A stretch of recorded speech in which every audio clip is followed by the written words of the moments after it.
Quina és la principal hipòtesi de la desaparició, que es va estavellar al mar? Jo, Marina, no te'n podria donar cap de principal, de veritat. Vull dir, s'ha parlat de que si un acte premeditat del pilot, que si la destrucció intencionada des de l'exterior. Imaginem-nos per un moment donat que aquest avió, per la raó que fos que no ho sabem, desviés la seva trajectòria i entrés en un territori que es considerés perillós.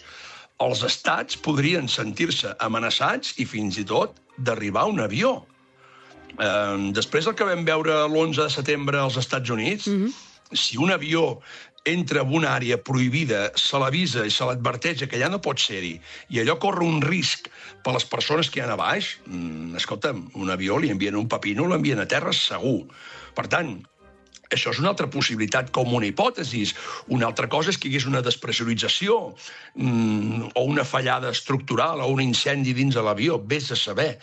Si és que no hi ha caixa negra, no hi ha res a fer, de veritat t'ho dic. Clar, però si és veritat que per la majoria de mortals ens pot semblar com molt de pel·lícula, no? Fins i tot em recordo a la sèrie de Perdidos, una mica, no? Un avió que de cop desapareix en el context actual on tots els vols estan, doncs se'ls fa el seguiment al mil·límetre. Com pot ser que un avió desaparegui de cop? Ja, però bueno, jo no crec que desaparegui de cop, senzillament va desaparèixer mica a mica i ara costa trobar-lo.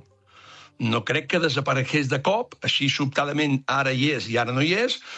Aquí realment la dificultat està en localitzar aquell aparell i sobretot en un espai tan immens, de tants milers de quilòmetres quadrats com és l'oceà Índic.